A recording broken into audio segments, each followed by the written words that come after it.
Okay, good morning, class.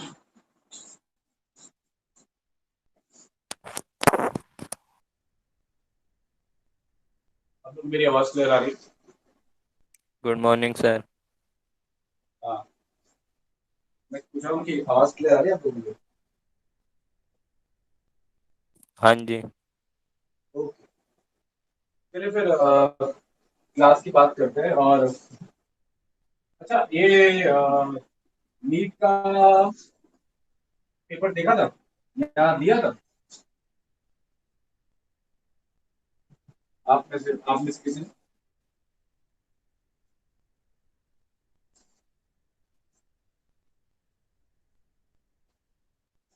तो जो अभी नीट का एग्जाम हुआ, वो आप में से किसी ने देखा था या दिया था? सर दिया था। कैसा हुआ?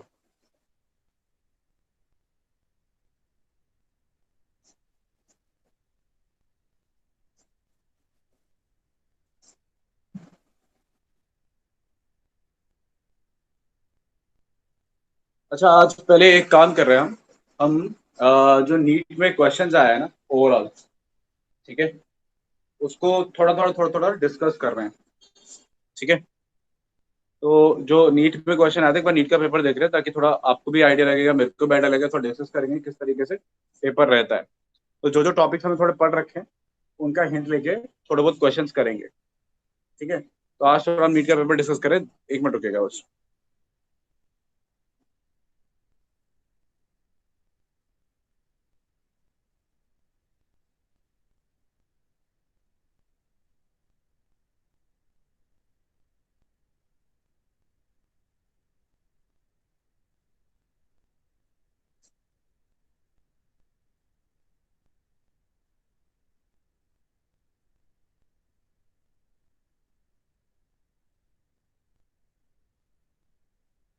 हाँ जी, मैं आप लोगों के सामने अभी स्क्रीन शेयर कर रहा हूँ, और मेरे पास जो है वो पेपर है नीट का जो हुआ है, और उसको हम डिस्कस करने जा रहे हैं।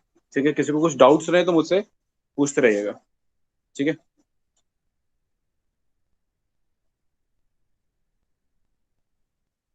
मेरी स्क्रीन नजर आ रही है सब लोगों को? Yes sir. ये पेपर नजर आ रहा है? ओके, आइए बात करते हैं वन बाय वन। पहले तो ये क्वेश्चन नंबर 46 है। ठीक है ना, ये बायोटेक्नोलॉजी के ऊपर क्वेश्चन है, इसी को डिस्कस कर रहे हैं। ये बायोटेक्नोलॉजी के ऊपर क्वेश्चन है कि what match the organism with its use in biotechnology. ठीक है, तो ये बहुत ही सिंपल क्वेश्चन था। ठीक है, अब हमने हमने बायोटेक्नोलॉजी पढ़ा नहीं है, इसमें बस एक सिंपल सिंपल आप बैसिलस thuringiensis, जो हम बीटी कॉटन में पढ़ते हैं, क्राई प्रोटीन पढ़ते हैं, बस ए का 4 सिंपल, इसी से आप सिंपली बता सकते थे कि यस। ए का 4 है। बस पहला पहला ऑप्शन देखा, ए का 4 मैच किया, सबसे इजी। और बाकी डबल श्योर होने के लिए एक आध ऑप्शन और चेक कर लिया। मैं आपको बता रहा हूँ पेपर कैसे किया जाता है। आपने ए का 4 देखा, देखा कि फिर आप ऑप्शन पे गए, आपने पूरा क्वेश्चन सॉल्व भी करना होता। आप इसमें से जो सबसे ज्यादा श्योर हो, जैसे मैं इसमें ना सबसे ज्यादा श्योर दो चीजों में हूँ। जैसे मैं एज अ स्टूडेंट अगर मैं देखूं, तो कोई भी स्टूडेंट इसमें दो चीजों में बहुत श्योर रहेगा कि बैक्यूलस थ्रोनजेनेसिस क्रायोप्रोटीन और थर्मस एक्वाटिकस डीएनए पॉलीमरेज, जो टेम्परेचर से खराब नहीं होता। ये हमने बायोटेक्नोलॉजी में पढ़ा है। ठीक है, और वहां भी पढ़ा है, बायोमोलिक्यूल्स में पढ़ा है। तो मैंने देखा कि ए का 4 होना चाहिए और बी का 3 होना चाहिए मैक्सिमम। तो मैंने ए का 4 वाला ऑप्शन चेक किया, और मैं देखा ए का 4 है, मतलब पहले ऑप्शन में।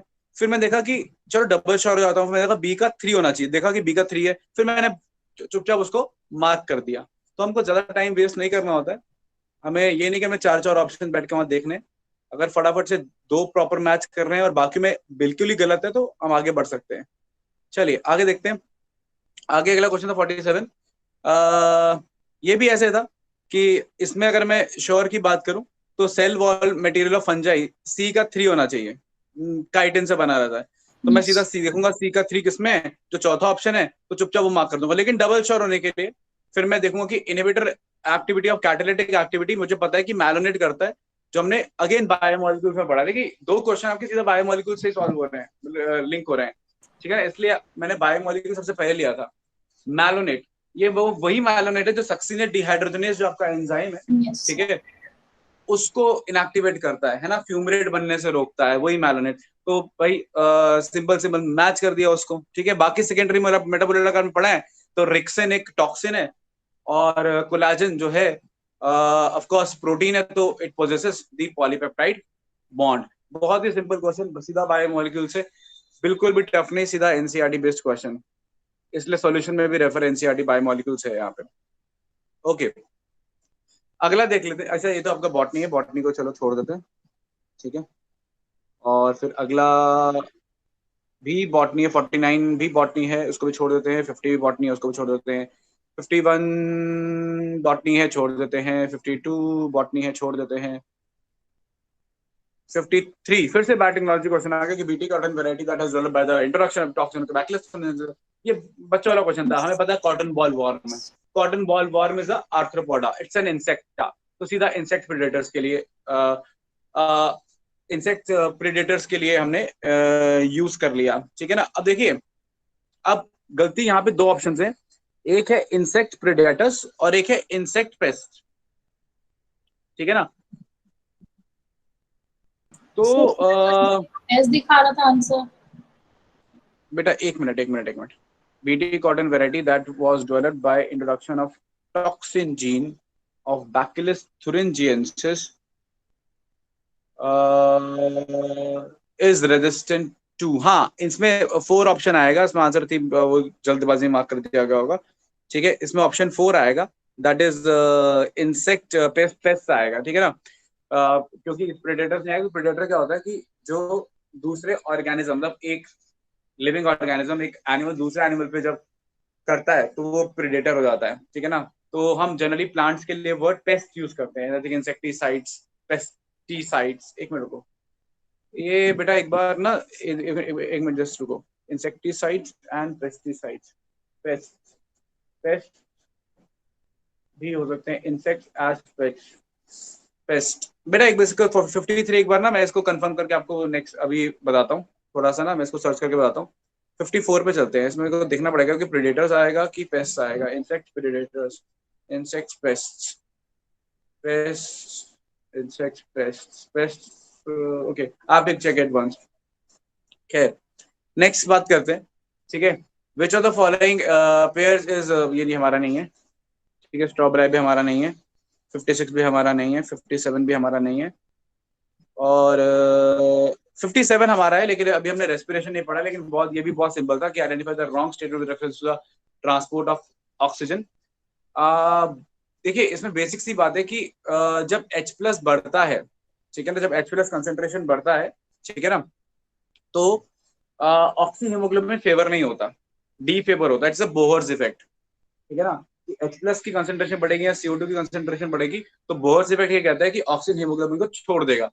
इसलिए जो कर्व है ऑक्सीजन डिसोसिएशन कर्व, वो राइट में शिफ्ट हो जाता है। तो ये गलत स्टेटमेंट दे रखे, सेकंड यहाँ होना चाहिए कि higher concentration of H+ in alveoli does not favor the formation of oxyhemoglobin या favors the dissociation of oxyhemoglobin, या lower H+ concentration in alveoli favors the formation of oxyhemoglobin। ये स्टेटमेंट ऐसा होना चाहिए, द स्टेटमेंट नंबर सेकंड। तो statement number second एकदम गलत है, ठीक है, because of it does not follow the Bohr's effect.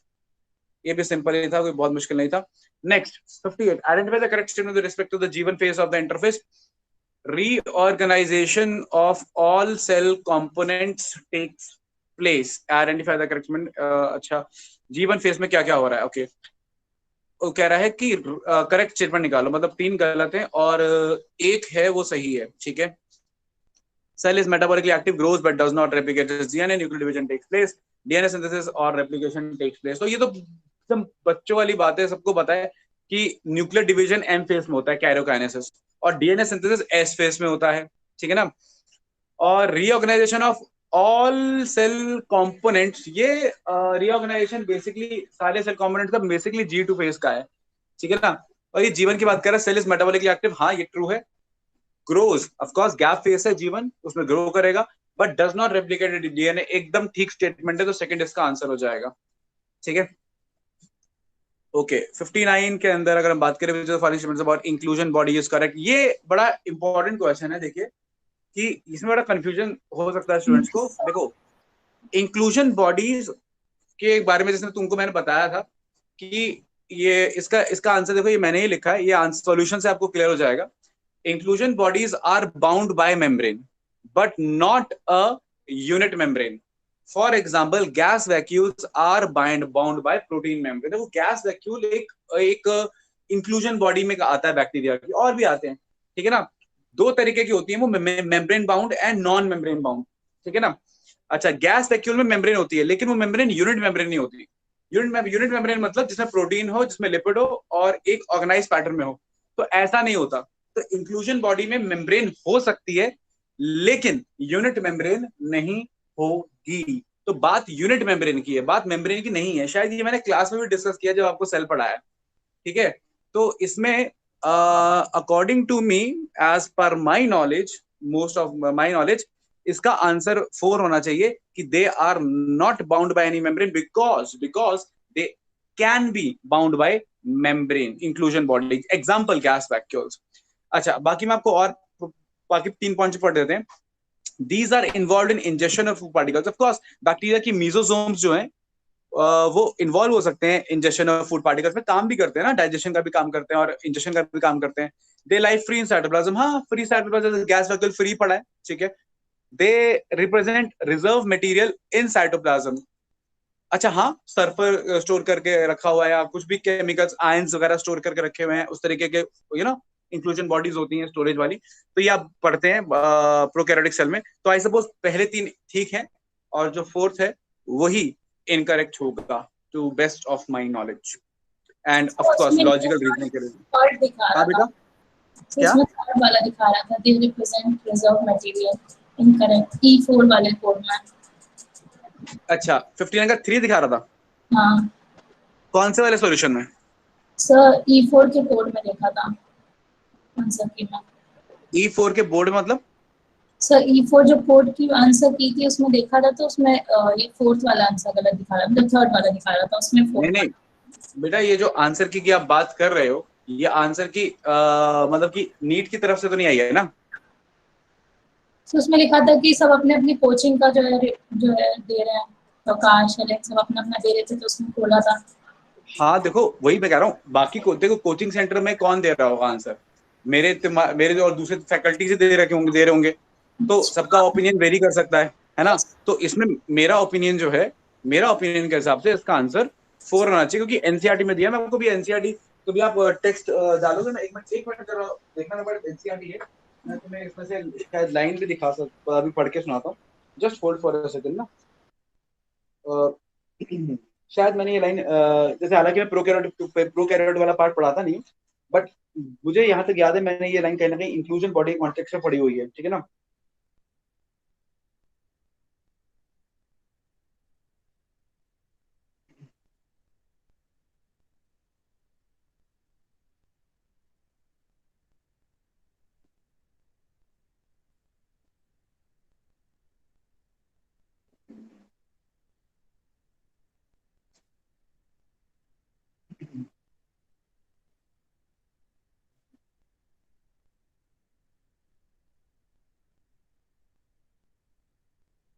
हाँ, तो जो लाइन है ना बेटा, वो ये है कि they are not bound by any membrane system, ठीक है ना।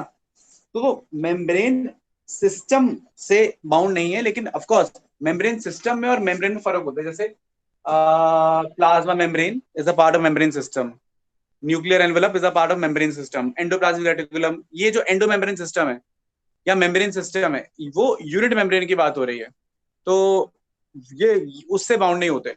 दे can be bound by membrane. बिना मेम्ब्रेन के बाउंड तो वो फिर ऐसे ही, मतलब कोई चीज क्या होगी, वो तो ऐसे ही बस क्या ही हुए। तो I suppose they, for example gas vacuole is an inclusion body, it is bound by non bound by protein membrane. और ये कई बुक्स में लिखा हुआ कि इंक्लूजन बॉडीज में गैस वैक्यूल प्रोटीन मेम्ब्रेन से जुड़े रहते हैं। खैर कोई बात नहीं, हम वेट कर लेते हैं नीट के आंसर की, कि नीट इसमें क्या आंसर देता है, और उसके बाद फिर हम अपना पॉइंट जो है, जैसे अगर हमारा क्वेश्चन गलत हो जाता है या हमारा गड़बड़ होती है, तो हम अपना पॉइंट जो है बाद में फॉरवर्ड कर सकते हैं। तो अभी हम नीट के आंसर की का वेट कर लेते हैं, बट मेरे अकॉर्डिंग इसका आंसर 4 होना चाहिए। बाकी 3 स्टेटमेंट मुझे इसमें सही नजर आ रही हैं, ठीक है। ओके, आगे चलते हैं। आगे वाला क्वेश्चन, क्वेश्चन नंबर 60 क्वेश्चन भी काफी सिंपल ही था।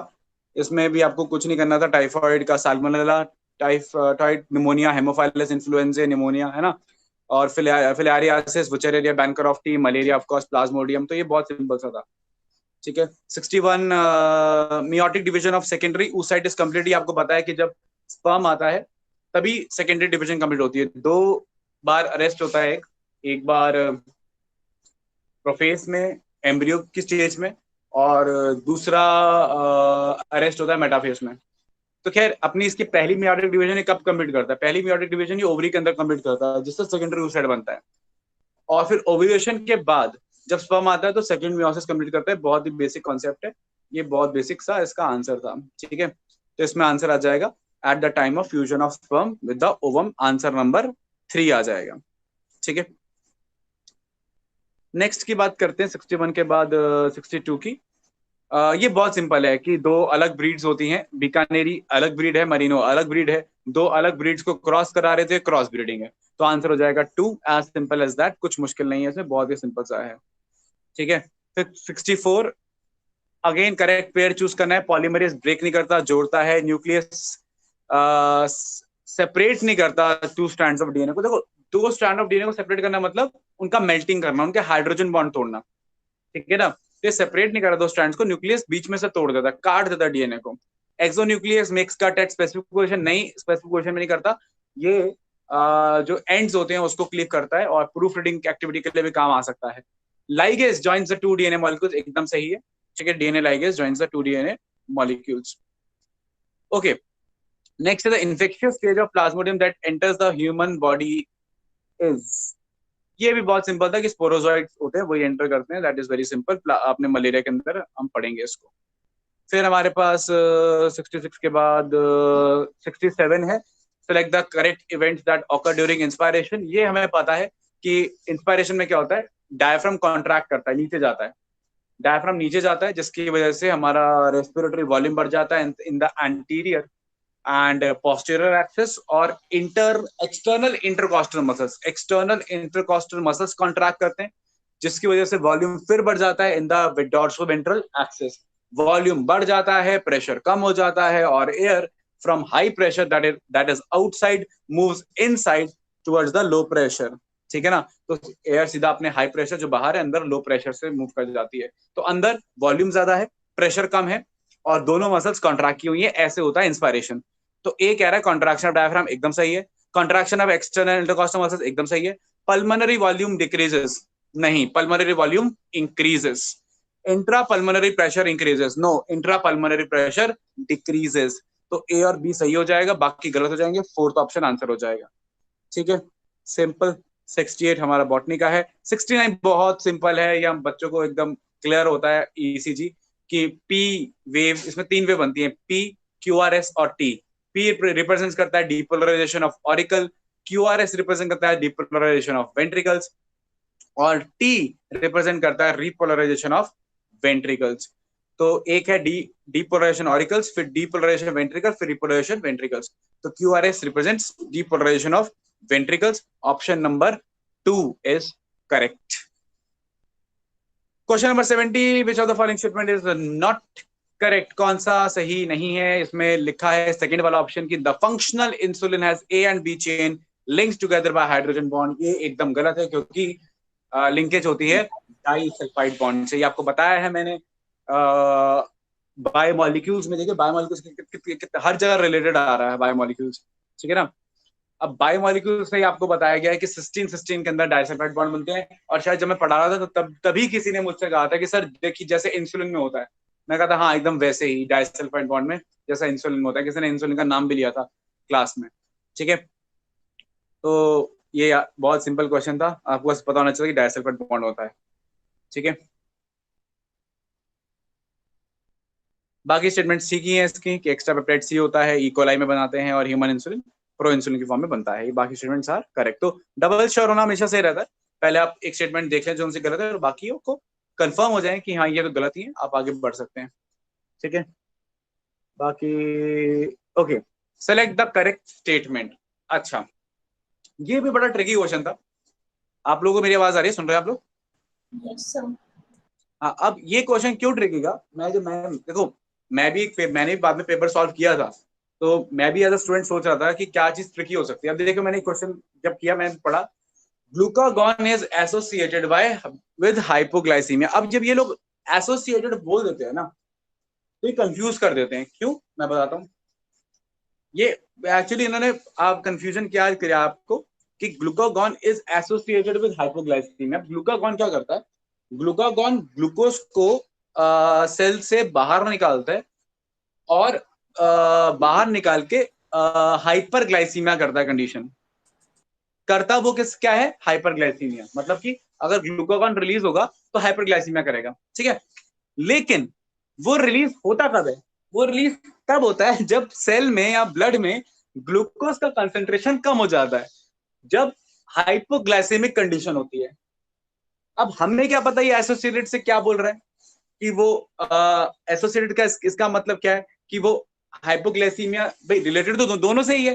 हाइपोग्लाइसीमिया की वजह से रिलीज होता है और हाइपरग्लाइसीमिया कॉज करता है, तो एसोसिएटेड तो दोनों के साथ ही है। तो हमें क्या समझ में आएगा, तो यहाँ पे हो जाता है कंफ्यूजन किसी स्टूडेंट को। लेकिन वो कंफ्यूजन दूर हो जाता है जब ऑप्शन नंबर 3 पढ़ते हो, वहां लिखा है insulin is associated with hyperglycaemia. तो अगर हम एसोसिएटेड को मान लें कि ये वो है जिसकी वजह से ये रिलीज हो रहा है, जैसे हाइपोग्लाइसीमिया की वजह से रिलीज होता है, तो फिर स्टेटमेंट नंबर 3 जो है insulin is associated with hyperglycaemia, ये भी ट्रू हो जाएगा। क्योंकि इंसुलिन भी कब रिलीज होता है, जब हाइपरग्लाइसीमिया हो जाता है। और करता क्या है, हाइपोग्लाइसीमिया, हाइपोग्लाइसीमिया करता है। तो हाइपरग्लाइसीमिया उसके रिलीज होने की वजह होती है और हाइपोग्लाइसीमिया वो करता है। तो अगर हम स्टेटमेंट नंबर 1 को सही लेके चले एक बार ये सोच के, तो फिर स्टेटमेंट नंबर 3 भी क्या हो जाएगा, सही हो जाएगा। और दो स्टेटमेंट कभी भी सही नहीं हो सकते, ठीक है। हाँ, दो स्टेटमेंट गलत जरूर हो सकते हैं। तो आपको थोड़ा सा यहाँ पे अपना थोड़ा सा अगर अपने कंफ्यूजन को क्लियर करना पड़ेगा ऑप्शंस देख के। तो और उन्होंने ये तीसरा ऑप्शन जानबूझ के दिया है ताकि स्टूडेंट ये दिमाग लगा ले कि एसोसिएटेड का मतलब अपने आप समझ ले कि हम क्या मतलब कर रहे हैं। तो इससे मैं समझा कि ये एसोसिएटेड का मतलब कर रहे हैं कि कॉजिंग। अब पढ़ो, ग्लूकागॉन इज कॉजिंग हाइपोग्लाइसीमिया। अब स्टेटमेंट गलत हो गया। अब option number 3 insulin is causing hyperglycaemia, ये भी स्टेटमेंट गलत हो गया। तो अब दोनों स्टेटमेंट क्या होते हैं, गलत हो जाते हैं, ठीक है। अब तीसरा स्टेटमेंट आता है कि insulin acts on pancreatic cells and adipocytes. अब देखिए इंसुलिन रिलीज कहां से हो रहा है, पैनक्रियास से रिलीज हो रहा है, ठीक है ना। और पैनक्रियास का स्टोर करेगा ग्लूकोज, वन उसका काम ही नहीं है। ये काम तो एडिपोसाइट्स का है और लिवर सेल्स का है। तो इंसुलिन काम करता है लिवर सेल्स पे, और या मसल के सेल्स पे भी काम कर सकता है और लिवर के सेल्स पे भी काम करता है। लोकल हार्मोन नहीं है। Pancreatic cells is the least likely कि उन पे क्या करेगा, काम करेगा।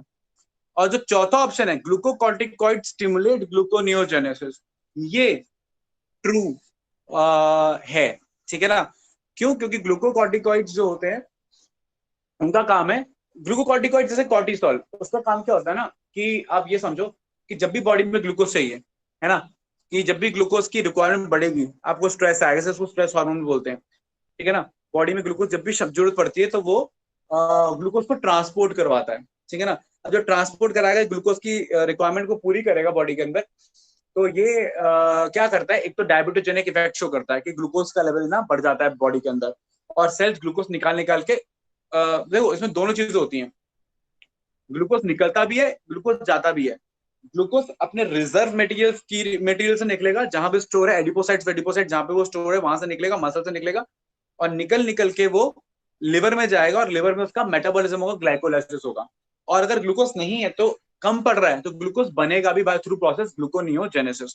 तो ग्लूकोकॉर्टिकॉइड्स स्टिमुलेट ग्लूकोनियोजेनेसिस, ये कोई कहीं से गड़बड़ नहीं है, ये सही है, ठीक है। ग्लूकोज को बना के उसको इस्तेमाल भी करवाएंगे, ठीक है ना। तो दिस इज नॉट रॉन्ग। तो हम फोर्थ ऑप्शन इसमें सही मान सकते हैं, ठीक है। क्लियर, कोई डाउट है इसमें?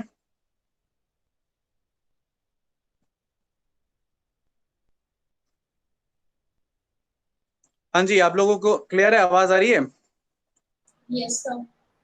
Okay, yes sir. कहीं डाउट हो तो पूछ लें मुझसे, मैं थोड़ा जल्दी जल्दी सॉल्यूशन करा रहा हूँ इसलिए पूछ लेना। 74 है, match the following column and select the correct option. ये भी बहुत सिंपल था कि 6 से 15 गिलस्लेट्स एनिमल किंगडम से है, ये साइक्लोस्टोम्स में होते हैं और ये प्रॉपर्टी माइक्सिन की है, ठीक है ना।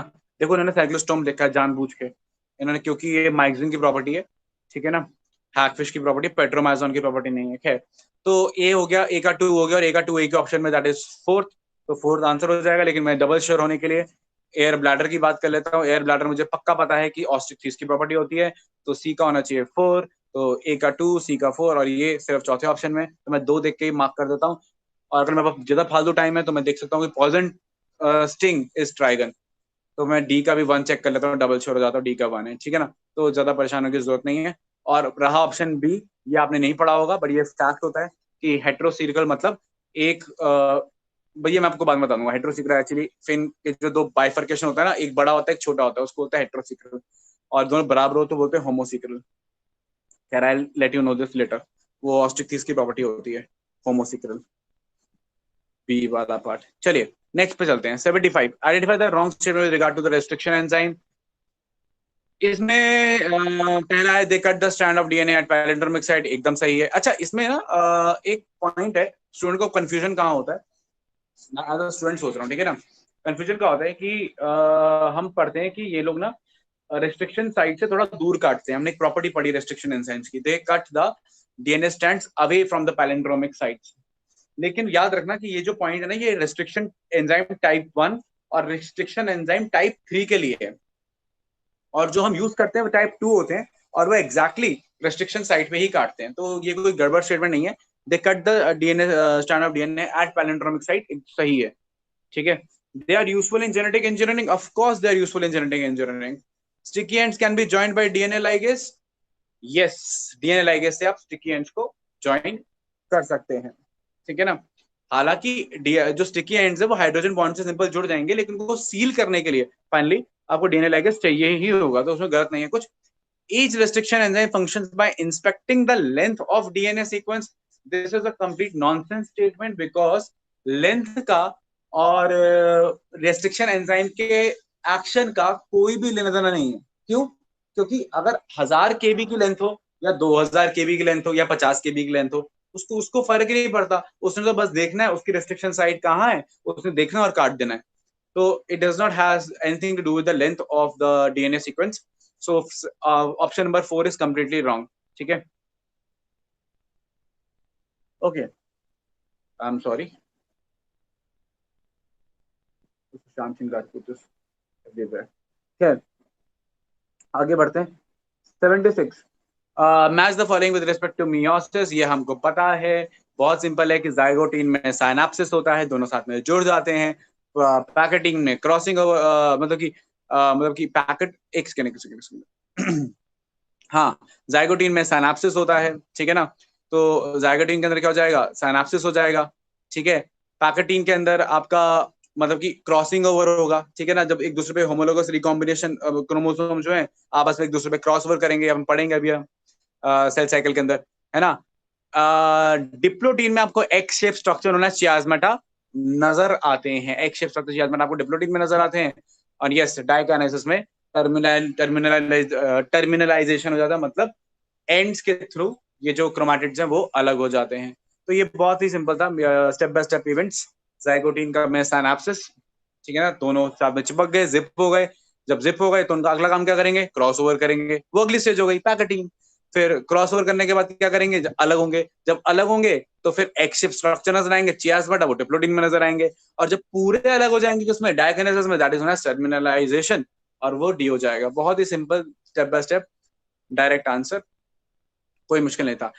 77 ये शायद मैंने आपको अभी लास्ट क्लास के अंदर ही पढ़ाया कि क्यूबॉइडल एपिथेलियम को जो है कि मैंने आपको एकदम क्लियरली बोला कि क्यूबॉइडल एपिथेलियम जो है उसको नेफ्रॉन से प्यार है, मतलब आपको नेफ्रॉन के अंदर मेनली क्यूबॉइडल एपिथेलियम मिलेगा। फिर अब ब्रश बॉर्डर ऑफ माइक्रोविलाई कहाँ मिलेगा, किसी ने मुझसे पूछा था कि सर पीसीटी में या डीसीटी में मिलेगा, मैंने कहा दोनों के अंदर मिलता है। पीसीटी में सबसे ज्यादा मिलता है क्योंकि उसमें मैक्सिमम रीअब्जॉर्प्शन होता है, तो इसमें सेकंड वाला आंसर आ जाएगा। अब स्टूडेंट्स ने क्या गलती होगी, कुछ स्टूडेंट्स ने ना सीधा सीधा पढ़ा होगा ब्रश बॉर्डर एपिथेलिया और मार्क कर दिया होगा लाइनिंग ऑफ इंटेस्टाइन। वो भूल गए होंगे कि लाइनिंग ऑफ इंटेस्टाइन के अंदर ब्रश बॉर्डर तो होता है, लेकिन कॉलुमनार ब्रश बॉर्डर एपिथेलिया होता है, क्यूबॉइडल नहीं होता है। नेफ्रॉन को क्यूबॉइडल एपिथेलियम से प्यार है, ये मैंने एग्जैक्टली यही स्टेटमेंट आपको मैंने क्लास में बताई थी, ठीक है।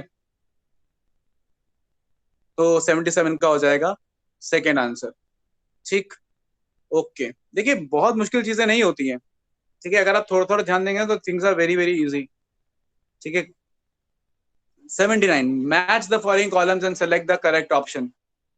बल्कि बल्कि मैं तो कई क्वेश्चंस में ऐसे देख रहा हूँ, मतलब अभी तो आपकी क्लासेस पूरी नहीं हुई है, बट कई क्वेश्चंस में इसमें ऐसे देख रहा हूँ जैसे बायोटेक्नोलॉजी के उसके, कि जो हम स्पेसिफिकली स्टूडेंट्स को बोलते हैं कि बेटा ये एग्जैक्टली गलत है और ये एग्जैक्टली सही है, और वही चीज पूछते हुए क्वेश्चन आ जाते हैं। तो अगर आप क्लास में थोड़ा सा ध्यान देंगे ना अच्छे से, तो बिल्कुल आपके कॉन्सेप्ट क्लियर रहेंगे, आप इजीली कर पाएंगे पेपर। अगला है match the following columns and select the correct option. ये फिर से बहुत आसान से भेज दिया उन्होंने, बीटी कॉटन बैसिलस थोरेंसिएंसिस, है ना। तो ए का 4, बाकी किसमें है ही नहीं, तो चौथा आंसर हो जाएगा, बाकी भी देख लेते हैं। एडेनोसिन डीएमिनेस डेफिशिएंसी, ये एक्चुअली एक स्किड है, सीवियर कंबाइन इम्यूनोलॉजिकल डिसऑर्डर है, और पहली जीन थेरेपी इसी के लिए की गई थी इन अ 4-year-old गर्ल चाइल्ड। ये बायोटेक्नोलॉजी में पढ़ाते हैं बहुत डिटेल में, तो बहुत सिंपल सा है, बहुत मुश्किल नहीं है। देन आरएनए इंटरफेरेंस, ये शायद आपको कम पढ़ाया जाता है स्टूडेंट्स को, लेकिन हम तो डिटेल में इसको भी पढ़ाते हैं। आरएनए इंटरफेरेंस, इसमें इसको यूज किया गया था टोबैको का जो प्लांट है निकोशियाना, उसको एम इनकॉग्निशिया जो निमाटोड होता है उससे बचाने के लिए, आरएनए इंटरफेरेंस करने के लिए और की थी हमने। और हम इसलिए कर पाए थे क्योंकि जो यूकैरियोट्स हैं उनके अंदर एक नेचुरल डिफेंस मैकेनिज्म है, ठीक है ना, दैट इज आरएनए इंटरफेरेंस, जिससे वो कोई भी डबल स्टैंडर्ड आरएनए को डिग्रेड कर देते हैं। देखिए मैं आपको थोड़ा सा हिंट दे देता हूँ। आरएनए इंटरफेरेंस क्या होता है ना, एक सेलुलर डिफेंस मैकेनिज्म है और रेगुलेटरी मैकेनिज्म है, दो मैकेनिज्म है, दो चीजों के लिए इस्तेमाल होता है, सेलुलर डिफेंस के लिए भी और जीन रेगुलेशन के लिए भी। इसमें क्या होता है ना, जहां हमारे सेल के अंदर, ये सिर्फ यूकैरियोट्स की प्रॉपर्टी होती है, ठीक है ना, प्रोकैरियोट्स में नहीं होता ये ना, लिखा नहीं है, इनको यूकैरियोटिक सेल लिखना चाहिए। खैर सेलुलर से हमारा नॉर्मली मतलब यूकैरियोटिक सेल ही होता है, तो हम थोड़ा जूम कर लेते हैं, ठीक है। तो यूकैरियोटिक सेल के अंदर क्या होता है ना, कि जैसे डबल स्टैंडर्ड डीएनए आरएनए देखा हमारे सेल ने, हम उसे कट कर देते हैं, ये हमारी प्रॉपर्टी है, ठीक है ना।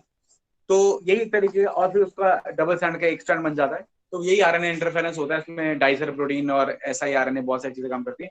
तो उसकी बात अब जब करेंगे, जब बायोटेक्नोलॉजी पढ़ेंगे, तो this is a property of defence of all the eukaryotic cells.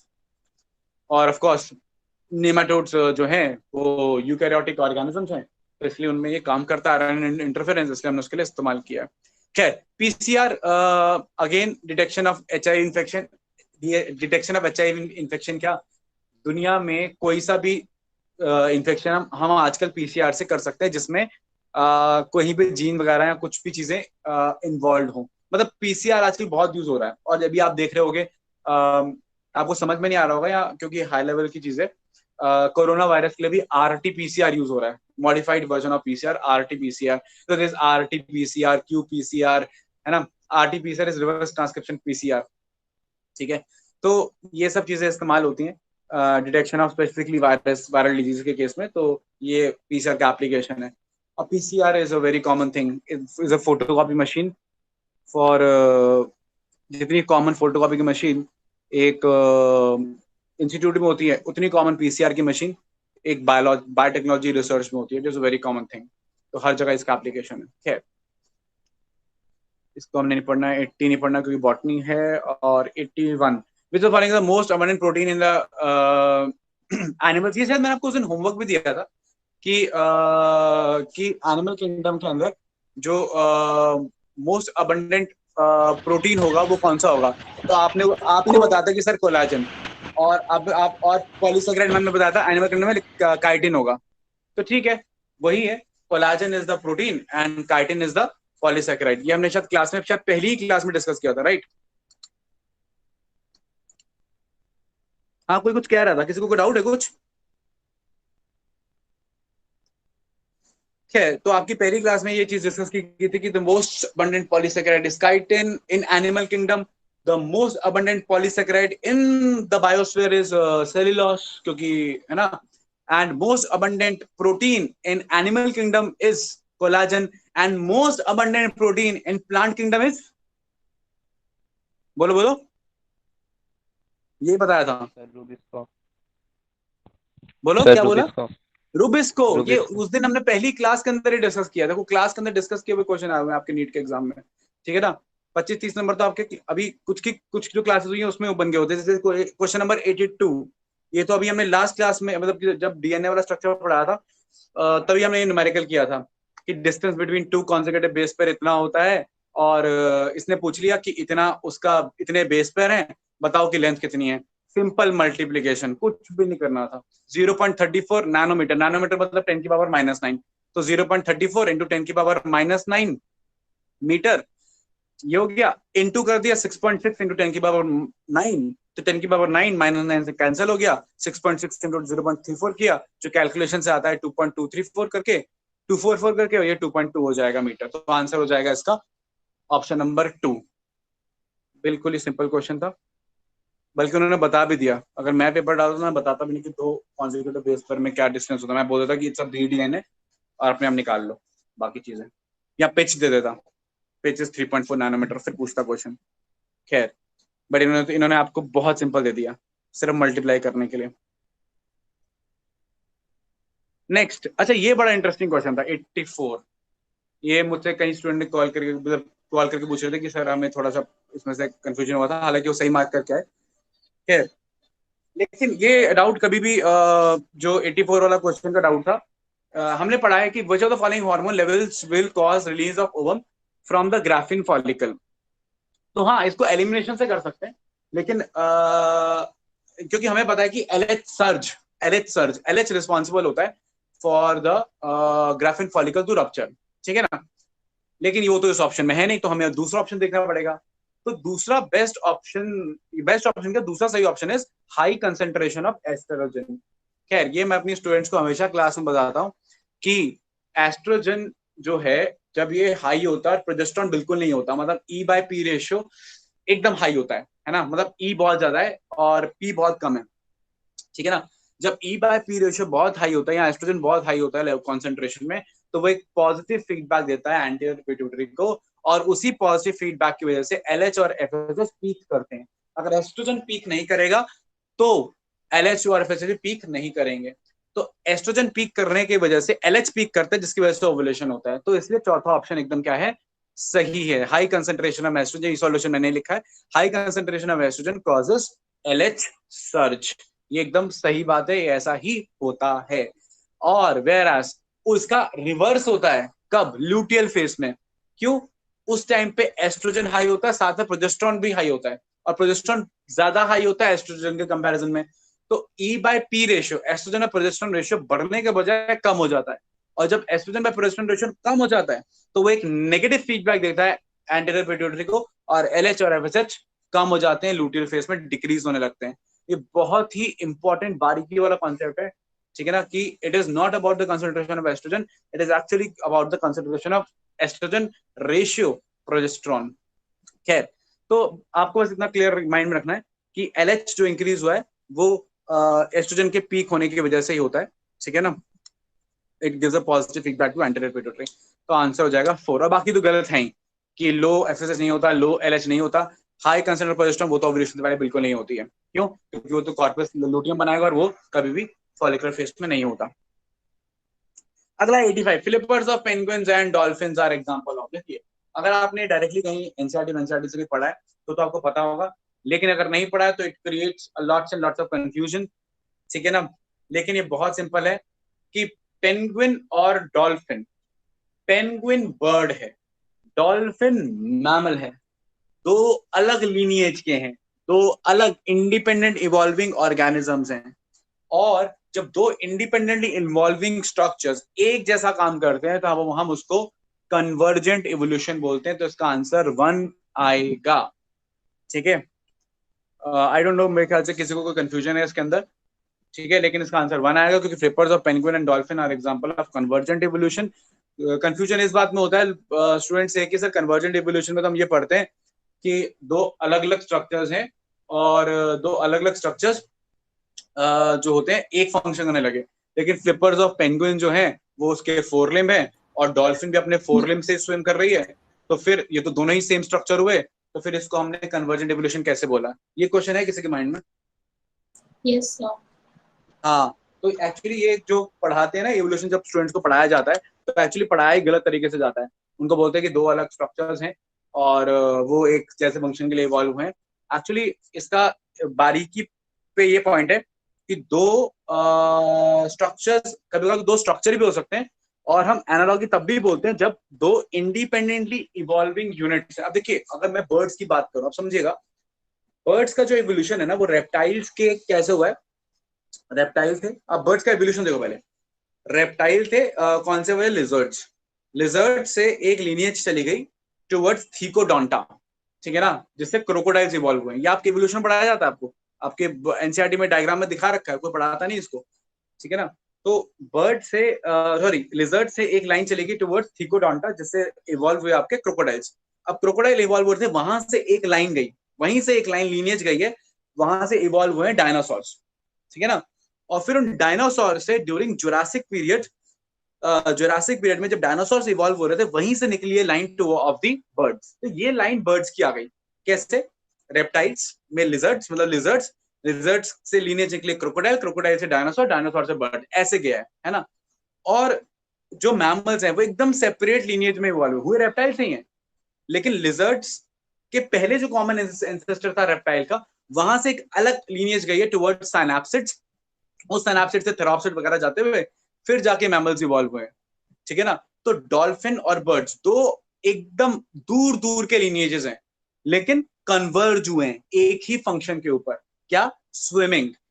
Bird को उड़ना होता है ना, और मैमल को लैंड पे रहना होता है, लेकिन दोनों एक ही पॉइंट पे आ रहे हैं, कहाँ, पानी में, तो ये कन्वर्ज कर रहे हैं। So this is actually example of convergent evolution, ठीक है। तो ये बहुत इंटरेस्टिंग ऑप्शन है, और इसलिए इसका आंसर 1 आ जाएगा। I suppose this is clear, अब तो कोई डाउट नहीं है।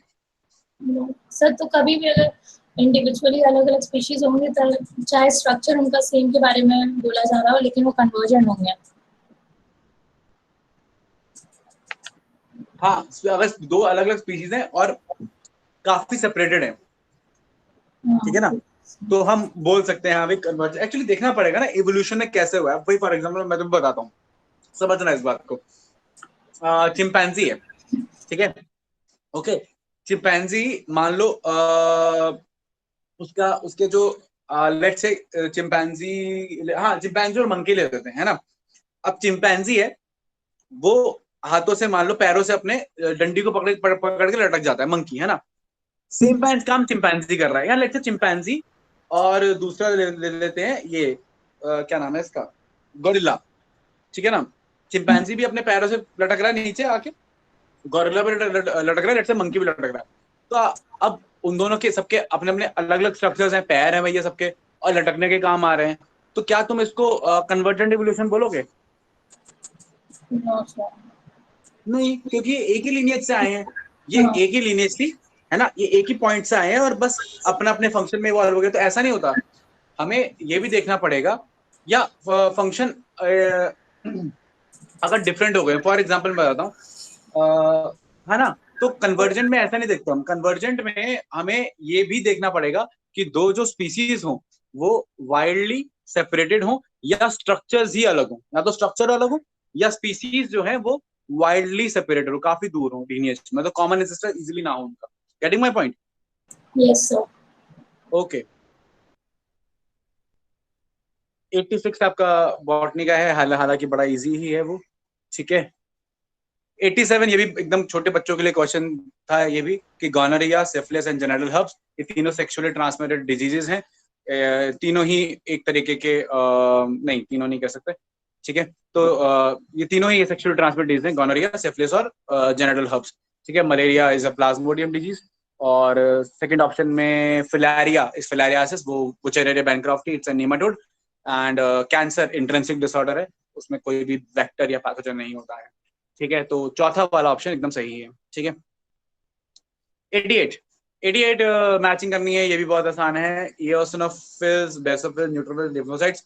मैं सबसे पहले नजर मेरी बेसोफिल्स पे जाती है कि दे आर हिस्टामिन रिलीजिंग और स्ट्रक्चर्स, ठीक है ना। फिर मेरी नजर न्यूट्रोफिल पे जाती है, वो फैगोसाइटोसिस करते हैं, ठीक है ना, क्योंकि लिम्फोसाइट से कॉमन चीज है ना, तो हम इसलिए उस पर जाएंगे नहीं ज्यादा।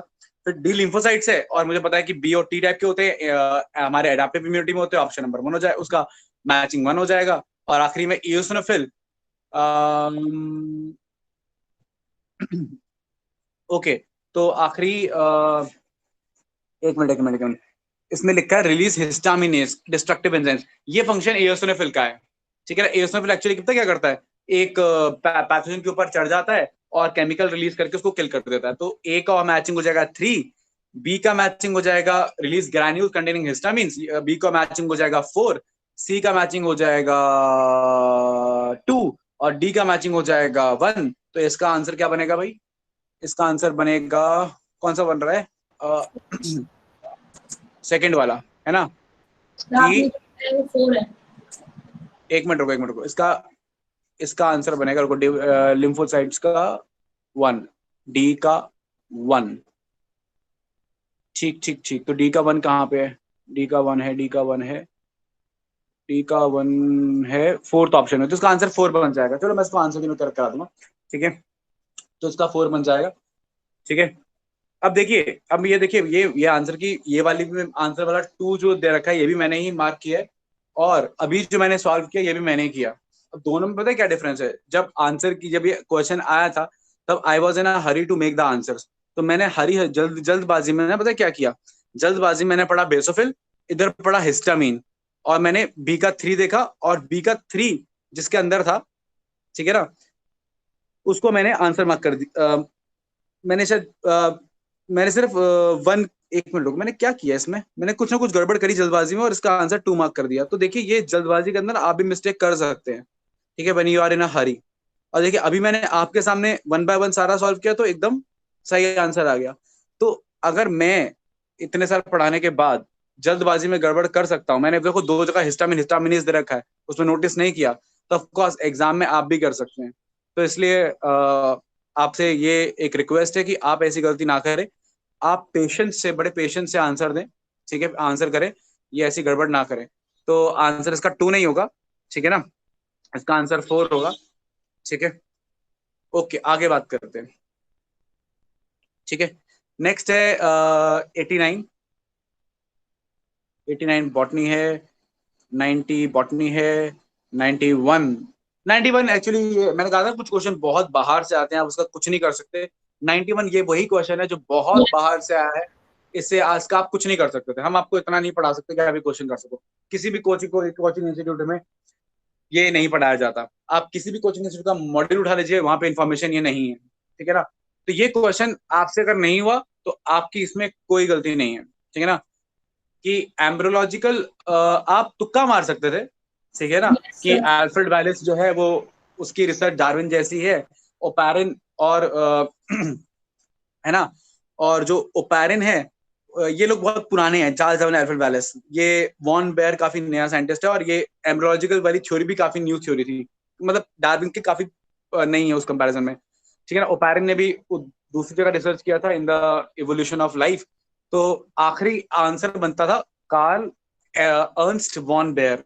एक्चुअली वॉन बेयर की थ्योरी है, ठीक है ना, हमने तो चलो पढ़ा है बीएससी वगैरह लेवल पे कि वॉन बेयर की थ्योरी थी एम्ब्रोलॉजिकल सपोर्ट के, जो एक्चुअली एकदम अपोजिट दी गई थी इसकी बायोजेनेटिक लॉ की, ठीक है ना। तो बायोजेनेटिक लॉ के की जो थ्योरी थी ना, बायोजेनेटिक लॉ अर्नेस्ट हैकेल का, तो अर्नेस्ट हैकेल का जो लॉ था ना बायोजेनेटिक लॉ, रिकैप्सुलेशन थ्योरी, कि हाँ भाई जो ऑन्टोजेनी रिकैप्सुलेट्स फाइलोजेनी, उसका रिवर्स उसके कॉन्टेक्स्ट में अर्नेस्ट वॉन बेयर ने थ्योरी दी थी। तो इसका आंसर 4 हो जाएगा, it's a fact based information, इसका आप कुछ नहीं कर सकते, तो परेशान होने की जरूरत नहीं है।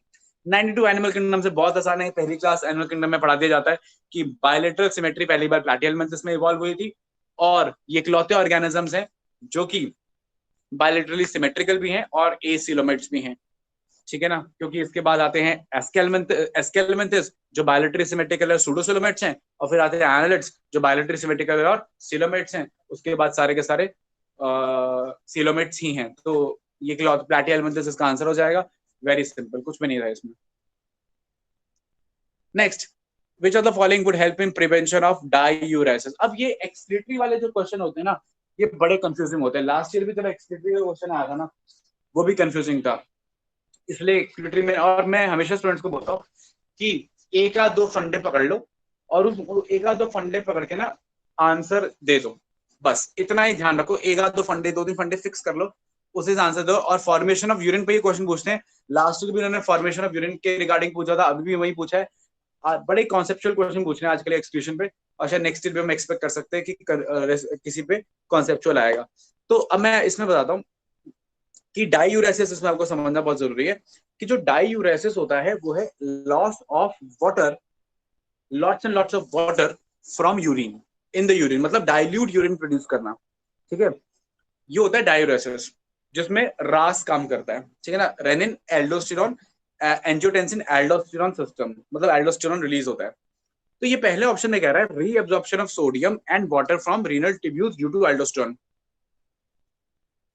पहले कह रहा है which of the following would help in prevention of diuresis. Prevention of diuresis को आप ऐसा मत पढ़ो, प्रिवेंशन ऑफ डायूरेसिस को आप पढ़ो कंसंट्रेटेड यूरिन।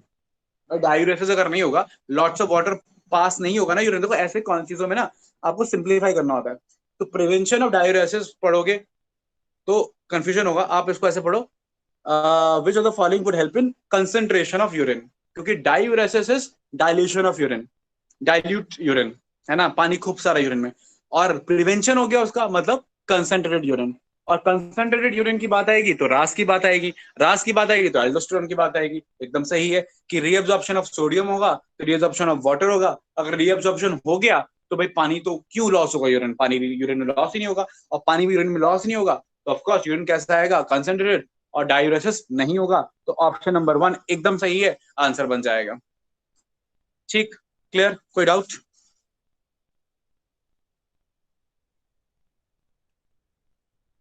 ऐसा ही सॉल्यूशन में भी लिखा हुआ है, direct loss of water of course. आगे बात करते हैं।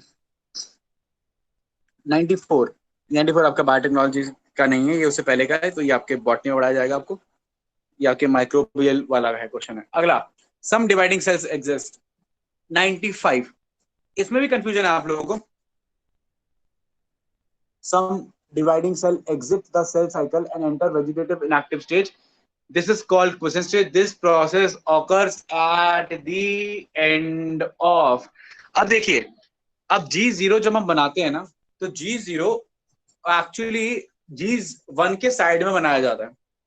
ठीक है ना, तो क्या होता है, सेल एम साइकिल से बाहर आते हैं और बाय डिफॉल्ट वो जीवन में होते हैं। आप जैसे ही एम से बाहर आओगे बाय डिफॉल्ट जीवन में आ जाओगे। ठीक है ना, और जीवन से आप अगर आगे नहीं बढ़े, अगर आपने वो स्टार्ट वाला पॉइंट क्रॉस नहीं किया तो आप एस में नहीं जाओगे, आप G0 में जा सकते हो। ठीक है ना, तो सेल G1 से G0 में मूव कर जाता है। ठीक है, लेकिन जब भी G0 आता है, ये एकदम क्लियर बात है कि वो एंड ऑफ एम फेज के बाद ही आएगा, वो जीवन के एंड में नहीं आएगा, क्योंकि जीवन अगर एंड हो गया, ठीक है ना, अगर जीवन एंड हो गया तो फिर जीवन एंड पे एस फेज आता है। ठीक है, आ रही बात समझ में? तो इसका आंसर आएगा एम फेज, क्योंकि एंड ऑफ पूछा। ठीक है, तो question stage G0 occurs at the end of M phase, not the end of G1। क्यों? अगेन एक रीजन बताता हूँ। इसका रीजन के लिए एक और पॉइंट है कि जब सेल G0 में, मान लो उसका मन किया डिवाइड करने का, ऐसा होता भी है कई बार। ठीक है, जब yellow bone marrow red bone marrow बनता है तो सेल G0 से वापस G1 में आते हैं। ठीक है, तो मान लो वो G1 से G0 में आया, ठीक है ना, तो सॉरी, जब G0 से वापस वो डिवाइड करने में आया तो बताओ वो कौन सी फेज में आएगा? अगर कोई सेल क्वेसेंट स्टेज में है और उसका डिवाइड करने की जरूरत पड़ी, अगर वो आया तो कौन सी स्टेज में आएगा?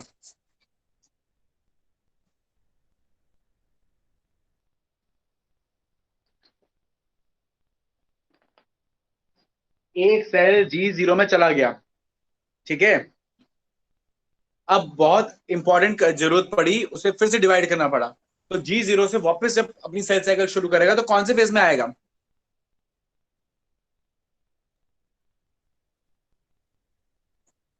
बेटा आप लोगों को आवाज आ रही है मेरी? सही गलत जो आता है बता दो ना।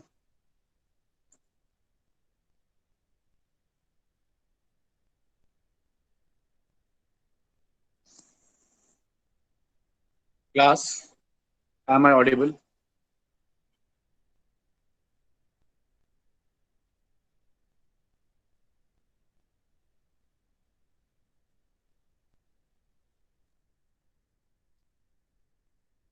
हाँ जी, आप लोग को मेरी आवाज आ रही है?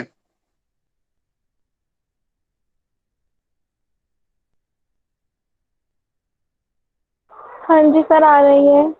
तो जो सवाल पूछ रहा हूँ उसका जवाब दीजिए ना। सेल अगर एक बार पहुंच गए मान लो G0 में, और G0 से मान लो वापस आ रहे हैं, तो कौन से स्टेज में आने चाहिए वापस?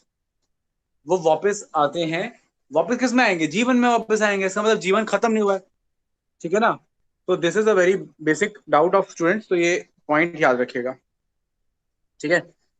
चलिए आगे बढ़ते हैं। नंबर 96 है, in which of the following techniques the embryos are transferred to assist those females who cannot conceive?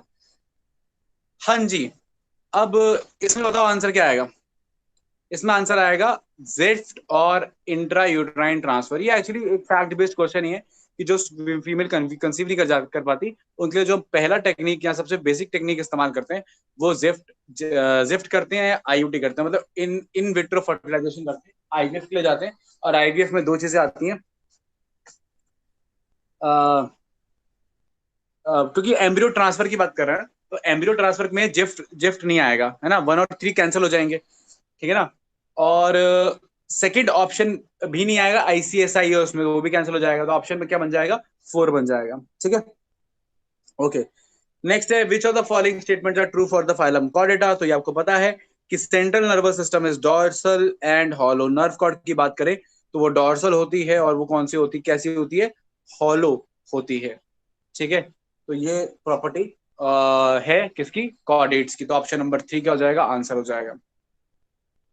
97 के बाद 98 पर जाएंगे, तो हमारा नहीं है। 99 हमारा है। ये बहुत सिंपल है, pituitary gland.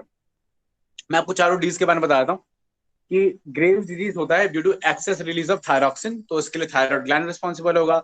Diabetes mellitus, excess release of insulin, sorry lack of release of insulin, इसके लिए पैंक्रियास रिस्पॉन्सिबल है। डायबिटीज इंसिपिडस, बहुत प्यास लगती है because there is a deficiency of anti diuretic hormone, जिसकी डेफिशिएंसी की वजह से बहुत ज्यादा डायूरेसिस होता है, पानी बहुत ज्यादा लॉस होता है यूरिन में, बॉडी में पानी की कमी हो जाती है। तो diabetes insipidus is caused due to lack of ADH, और ADH एंटी डायरेटिक हार्मोन यानी वैसोप्रेसिन रिलीज होता है फ्रॉम द पोस्टीरियर पिट्यूटरी। तो ये पिट्यूटरी ग्लैंड का डिसऑर्डर हुआ कि पिट्यूटरी ग्लैंड ने नहीं रिलीज किया ADH। फिर है आखिरी में Edison's disease. Edison's disease is actually a disorder of the adrenal cortex, ठीक है ना? इसके अंदर जो मिनरलोकॉर्टिकॉइड्स हैं या ओवरऑल एड्रिनल ग्लैंड का जो कॉर्टेक्स रीजन है वो डेफिशिएंसी हो जाती है मिनरलोकॉर्टिकॉइड्स, ग्लूकोकॉर्टिकॉइड्स और सेक्स कॉर्टिकॉइड्स की, तो उसको हम एडिसन्स डिजीज बोलते हैं। That is about the Edison's disease. Mainly इसमें पोटेशियम लेवल हाई हो जाता है, ठीक है, और सोडियम लेवल लो हो जाता है, ठीक है ना? दांत काले सड़े हो जाते हैं, ब्राउन पिगमेंटेशन हो जाता है, ये होता है एडिसन्स डिजीज, ठीक है? 100 की बात करते हैं। ये इस सिंपल सा क्वेश्चन था, बहुत ही सिंपल था कि which of the following statement is correct? Adenine pairs with thymine through 2 hydrogen bonds। ये अभी आपको थोड़ी देर पहले पढ़ाया। ये तो क्लास में ही कई सारे क्वेश्चन हुए हैं, ठीक है ना? फिर इसके बाद हमारे पास 103 है। 103 में ये एसएल मिलर में मीथेन था, हाइड्रोजन था, अमोनिया था, 800 डिग्री टेम्परेचर था, और option number 4 is the answer. ऐसा ही था, ठीक है ना? मीथेन, हाइड्रोजन और अमोनिया, क्योंकि यही चीजें नॉर्मली एटमॉस्फेयर में भी होती हैं, ठीक है? ओके, नेक्स्ट 105 नहीं है हमारा, 106 हमारा है। Identify the correct statement with reference to the human digestive system. तो हमें पता है कि इनर मोस्ट लेयर जो है वो म्यूकोसा है, ठीक है? तो पहला इनकरेक्ट हो गया। Ilium is the highly coiled part, ये एकदम सही हो गया। वर्मीफॉर्म अगेवेटिक्स ज्यूडेनम से नहीं आता, ठीक है? तो ये गलत हो गया। Ileum open into small intestine, नहीं होता, क्योंकि इलियम खुद स्मॉल इंटेस्टाइन का पार्ट है। It open to large intestine. तो ऑप्शन नंबर 2 इज करेक्ट, एकदम छोटा सा बच्चे वाला question. 107, dissolution of anatomical complex occurs during. उसी में होंगे जिसमें आपको चियास्मेटा नजर आ रहे हैं, और वो है आपकी डिप्लोटीन। तो डिप्लोटीन में डिसोल्यूशन होता है सिनेप्टोमोरल कॉम्प्लेक्स का, और क्रोमैटिड्स अलग अलग जाने शुरू होते हैं और आपको एक्स शेप स्ट्रक्चर नजर आते हैं जिसको हम चियास्मेटा बुलाते हैं। Next question number 109, the specific palindromic sequence required by Eco आर्बनिस। इसको मैं बच्चों को रटवाता हूँ हमेशा कि आप सिर्फ याद कर लो GAA गा, ठीक है ना। सिर्फ 3 से ही हो जाएगा, क्योंकि 3 आपको पता है तो उसका फिर आपको और कोई दूसरी उससे मैच नहीं करेगी, कभी भी नहीं करेगी। तो अगर 6 की सीक्वेंस है तो सिर्फ पहले 3 याद कर लो, 8 की सीक्वेंस है पहले 4 याद कर लो, 4 की है तो पहले 2 याद कर लो, बस। तो इकोलाई गा होता है, और गा कहाँ पे है, फोर्थ में है, GAATTC, तो आंसर हो जाएगा 4, ठीक है। और एक्चुअल में होता भी है, ठीक है। तो बस याद रखो इकोलाई की जो सीक्वेंस है वो GAA गा होती है, बाकी तो बना ही सकते हैं, GAA होगा, ठीक है ना। और क्योंकि पैलिंड्रोमिक है तो उसको बनाने के लिए A की कॉम्प्लीमेंट्री टी अगला हो जाएगा, फिर अगला A की कॉम्प्लीमेंट्री टी अगला हो जाएगा, फिर G की कॉम्प्लीमेंट्री C अगला हो जाएगा, तो पूरी सीक्वेंस हो जाएगी GAATTC, ठीक है। तो option number 4 easy question again. 110 हमारा नहीं है। 111 बहुत ये भी शायद मैंने क्लास में ही बताया था, किसी ने मुझसे पूछा भी था कि सर एक इन्युलिन है एक इंसुलिन है। मैंने क्लास में भी डिस्कस किया था कि एक पॉलीपेप्टाइड है एक पॉलीसैकेराइड है। इंसुलिन प्रोटीन है, पॉलीपेप्टाइड है, उसमें आपको मिलेंगे पेप्टाइड बॉन्ड, और इन्युलिन पॉलीसैकेराइड है, उसमें आपको मिलेंगे ग्लाइकोसिडिक बॉन्ड। तो ये पेपर में तो कई सारे, अभी तक मैं 5 से 6 क्वेश्चन अभी देख चुका हूँ, और हमारी ज्यादा क्लासेस भी नहीं हुई हैं, 1-2 चैप्टर ही हुए हैं, और 5 से 6 क्वेश्चन में देख चुका हूँ जो हम ऑलरेडी क्लास के अंदर ही डिस्कस कर चुके हैं। तो स्टूडेंट्स ये आप बात समझिए कि क्लास की टीचिंग कितनी ज्यादा इंपॉर्टेंट है। मैंने आपको एग्जैक्टली यही चीज क्लियर बताई थी कि इन्सुलिन होता है इंसुलिन होता है, ठीक है, दोनों अलग अलग होते हैं। इससे क्वेश्चन भी कराया था ब्लैक बोर्ड के ऊपर, ठीक है ना। तो दिस इज वेरी इंपॉर्टेंट कि आप क्लास की टीचिंग पे ध्यान दें। और ठीक है, आगे बात करते हैं। The process of growth is, ये तो हमारा नहीं है। देन 113 ये आपके अभी ईयर से आएगा, ईयर में खैर ये क्वेश्चन कोई बहुत टफ नहीं है, ये दिखता टफ है बस, लेकिन जब आप ईयर पढ़ेंगे मैं आपको एकदम पॉइंट बाय पॉइंट रटवा दूंगा, तो आपको कोई डाउट नहीं होगा इसमें। ये बहुत सिंपल क्वेश्चन होगा। ऑर्गन ऑफ कॉटाई सुनने के लिए होता है, बेसिलर मेम्ब्रेन पे होता है, cochlea coiled part of the labyrinth होता है, ठीक है ना। तो बी का 2 हो जाएगा, ए का 4 हो जाएगा, सी का यूस्टाचिन मिडिल तो फेरिंक्स सेक्रेट करती है 1 हो जाएगा, और स्टिप्स जो होता है वो ओवर विंडो से अटैच होता है, डी का 3 हो जाएगा। सॉरी हाँ, डी का 3 हो जाएगा, ये थोड़ा टाइपिंग एरर हुआ है यहाँ पे, तो इसका ऑप्शन नंबर 2 जो है वो आंसर बन जाएगा, ठीक है। Next, identify the wrong statement with reference to the immunity, ठीक है। और ये हमें पता है कि पढ़ लेते हैं एक बार कि when readymade antibodies are directly given it is called passive immunity. ये एकदम सही है कि एंटीबॉडी डायरेक्टली लेंगे तो एंटी पैसिव इम्यूनिटी होगी। Active immunity is quick and gives full response, ऐसा नहीं होता। एक्टिव इम्यूनिटी में हम एंटीजन देते हैं और एंटीबॉडी बनते बनते टाइम लगता है।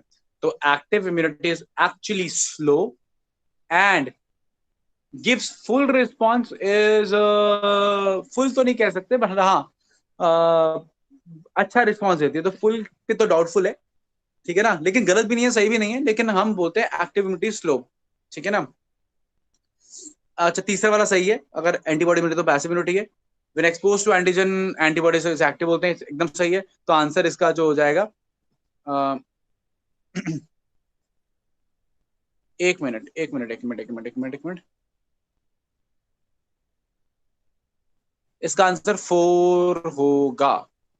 4, इसमें ये 2 दे रखा है आंसर में, ये 2 नहीं होगा, इसका आंसर 4 होगा, और 2 भी गलत है।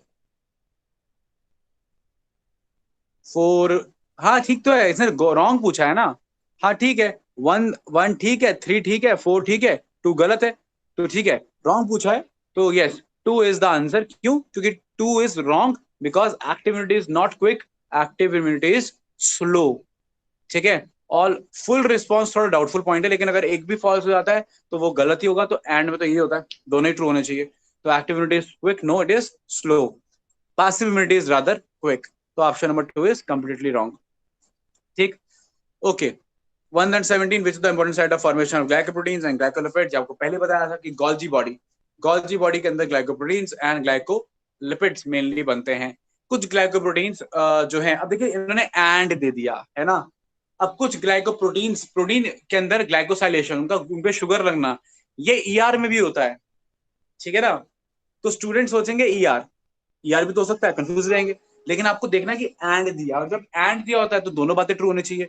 तो ग्लाइकोप्रोटीन के साथ साथ ग्लाइकोलिपिड्स भी है, और ग्लाइकोलिपिड्स हमेशा बनते हैं गोल्जी बॉडी में ही बन सकते हैं, क्योंकि लिपिड्स खुद ईआर में बनते हैं। वो लिपिड ट्रांसपोर्ट होते हैं गोल्जी में, और गोल्जी फिर उसको ग्लाइकोलिपिड बनाता है, ठीक है ना, सॉरी ग्लाइकोलिपिड्स बनाता है। तो ग्लाइकोलिपिड्स का फॉर्मेशन और ग्लाइकोप्रोटीन्स का फॉर्मेशन, ये जो फॉर्मेशन है, ये कॉम्बिनेशन जो है, ये हमेशा कहाँ पे होगा, आपके गोल्जी बॉडी में होगा। इसका आंसर 2 होना चाहिए, 2 ही होगा, ठीक है। नेक्स्ट नेक्स्ट नेक्स्ट नेक्स्ट 119, ये भी आसानी है। Goblet cells of alimentary canal modified from. Goblet cell mucus releasing cell होते हैं, ये मैंने आपको क्लास में भी पढ़ाया है टिश्यू में, कि हम उनको बोलते हैं गॉबलेट सेल्स। जो कॉलमनर एपिथेलियम मेनली मॉडिफाई होता है म्यूकस रिलीज करने के लिए, उसको हम गॉबलेट सेल बोल देते हैं, ठीक है ना। तो ये हो जाएगा इसका कॉलमनर एपिथेलियल सेल्स। नेक्स्ट 121 हमारा नहीं है, बॉटनी है। नेक्स्ट 122 प्लेसेंटा से रिलीज होता है ह्यूमन कोरियोनिक गोनाडोट्रोफिन एचसीजी, ठीक है ना। और जोना पैलोसिडा मेम्ब्रेन है, ओवम की लेयर ऑफ ओवम है। Bulbo urethral gland lubrication of penis के लिए रिक्वायर्ड है। और Leydig gland Leydig cells androgen release करेंगे, यानी टेस्टोस्टेरोन रिलीज करेंगे। This is the basic concept. तो इसका आंसर बहुत ही बेसिक है, डायरेक्टली इसका आंसर इस तरीके से निकल जाएगा।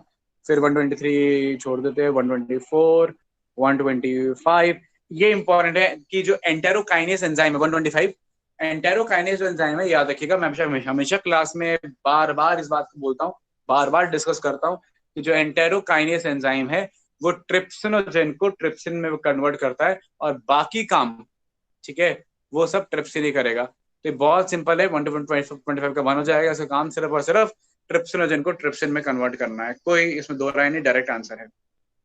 Next gregarious polyphagous paste. तो जो ग्रेगेरियस पेस्ट है वो लोकस्टा होता है, ये एनसीईआरटी में दिया हुआ है। Adult with grade symmetry and larva bilateral symmetry, ये काइनोडर्मेटा की प्रॉपर्टी है, जिसमें आ जाएगा starfish, that is Asterias. Book lungs property होती है अराक्निड्स की, स्पाइडर एंड स्कॉर्पियन, तो सी का हो जाएगा 2। बायोल्यूमिनेसेंस प्रॉपर्टी है टिनोफोरा की, यानी टिनोप्लाना की, तो आंसर हो जाएगा डी का 3। इस बार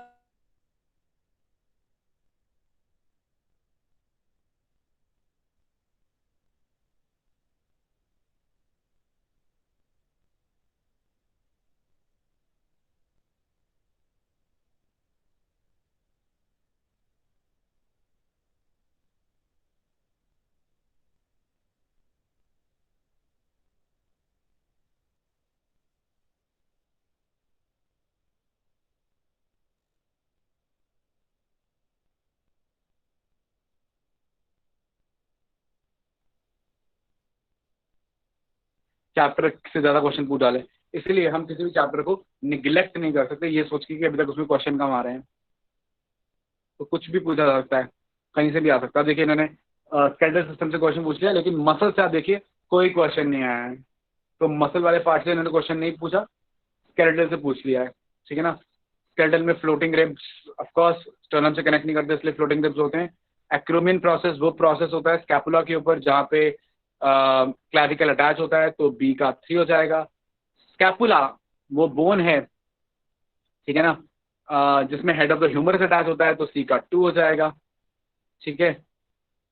और ग्लेनॉइड कैविटी वो कैविटी है जहाँ पे हेड ऑफ ह्यूमरस अटैच होता है। तो एक बार देखना पड़ेगा कि किस तरीके से मैचिंग करेंगे।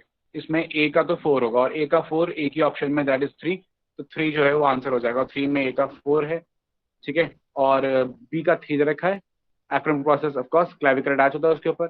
सी का 1 दे रखा है, located between second and seventh rib. तो उसकी लोकेशन की बात करें स्कैपुला की तो एकदम ठीक दे रखिए, सेकेंड और सेवंथ रिप के पास होगा, ठीक है।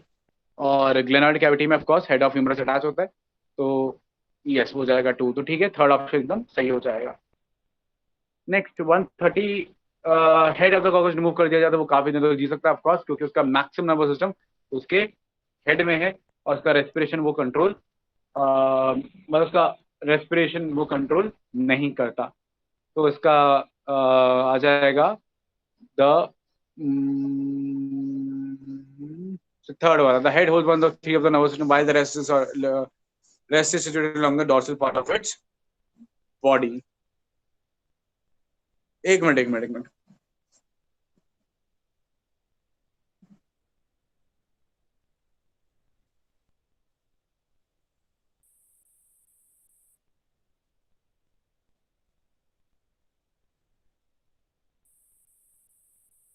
इसका आंसर 2 मैंने क्वेश्चन ये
ओके स्टूडेंट्स, मेरी आवाज आ रही है आप लोगों को?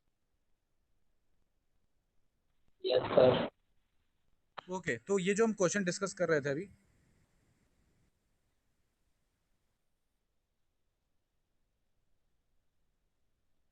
ये जो क्वेश्चन हम अभी, एक मिनट, हाँ, ये जो क्वेश्चन अभी हम डिस्कस कर रहे थे, ठीक है, कि वो जो प्रेडेटर वाला और इंसेक्ट पेस्ट वाला, ठीक है, उसमें जो आपका आंसर रहेगा ना, वो आपका इंसेक्ट पेस्ट रहेगा, प्रेडेटर नहीं रहेगा, क्योंकि प्रेडेटर वाले जो इंसेक्ट्स होते हैं वो बेसिकली मेनली उन इंसेक्ट्स को बोला जा रहा है जो मान लीजिए आपकी क्रॉप है और क्रॉप पे कोई इंसेक्ट लगा हुआ है, कोई इंसेक्ट आपकी क्रॉप को खराब कर रहा है, तो फिर हम क्या करते हैं, उस इंसेक्ट को खाने के लिए एक दूसरा इंसेक्ट यूज करते हैं, उसको बोलते हैं प्रेडेटरी इंसेक्ट्स, कि जो इंसेक्ट आपकी क्रॉप को खाने वाले इंसेक्ट को खा जाए, ठीक है ना। जैसे जैसे हमने अगर बात करें, अगर हम, तो हमने जैसे मलेरिया के लिए मच्छर के लार्वा को खाने वाली फिश जो है वो डाल दी, गैम्बूजिया, तो फिर वो प्रेडेटरी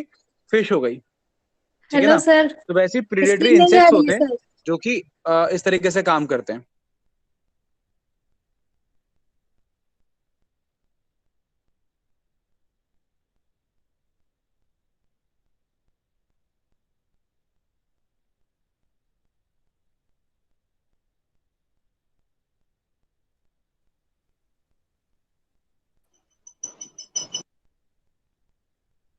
मेरी आवाज आ रही है आप लोगों को? क्लियर है ये वाला पॉइंट आप लोगों को?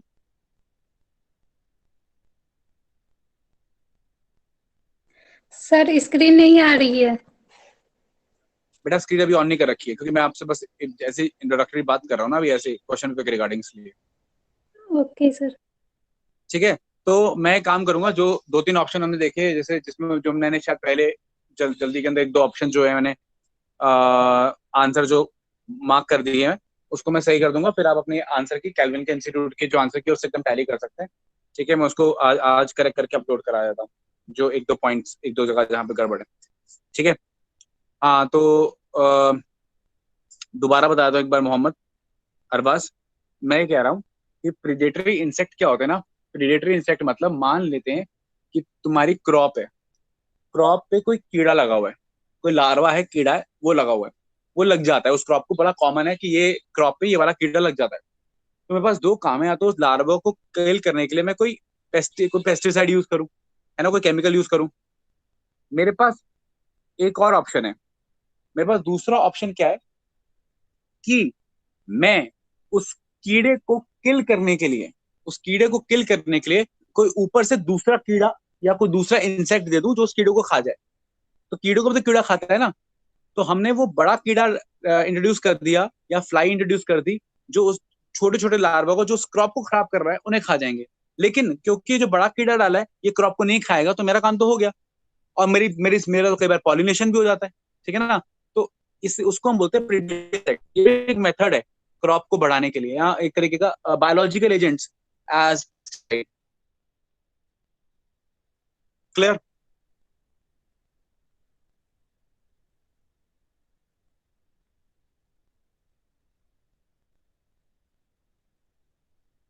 ठीक है, चलिए फिर आज की क्लास में हमारे पास इतना ही टाइम था, तो हमने यही डिस्कस किया है लास्ट के पेपर, ठीक है ना। अब लास्ट तो अभी ये वाले पेपर से, सॉरी नीट के, तो आप मुझे पूछ लीजिएगा।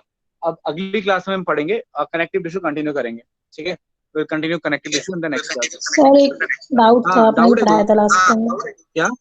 सर हाँ बोलो। क्वेश्चन था कि simple cuboidal epithelium lies all the following structures except the, और ऑप्शंस थे ovary, pancreatic ducts, thyroid follicles और fallopian tube.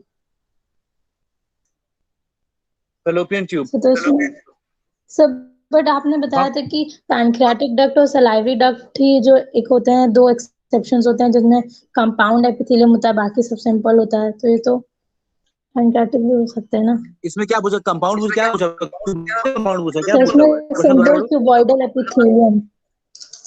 Simple cuboidal epithelium, देखो मैं बताता हूँ तुमको, ये एक्चुअली क्वेश्चन गड़बड़ है।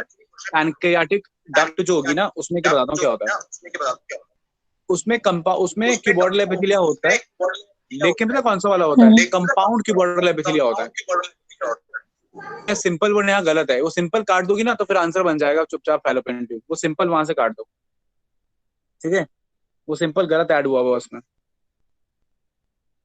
Got it. पैनक्रेटिक डक्ट के अंदर कंपाउंड एपिथेलिया होता है, लेकिन कंपाउंड में मल्टीपल लेयर्स हैं। अब मल्टीपल लेयर्स में जो टॉप मोस्ट लेयर होती है उसकी वो क्यूबॉइडल होती है, ठीक है ना। तो क्यूबॉइडल होता है लेकिन क्यूबॉइडल कंपाउंड होता है। तो सिंपल कंपाउंड के हिसाब से क्वेश्चन ही गलत है, सिंपल के हिसाब से क्वेश्चन ही गलत है, ठीक है ना।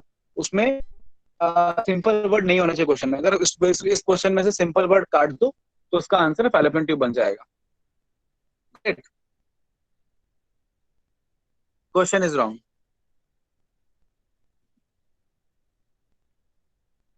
बेटा समझ में आ गया कि अभी भी डाउट है मन में? पूछ लो है तो। सर आ गया। आ गया ना, ठीक है। चलिए फिर आज की क्लास में इतना ही है, ठीक है। बाकी बातें हम अगली क्लास में करेंगे, ठीक है।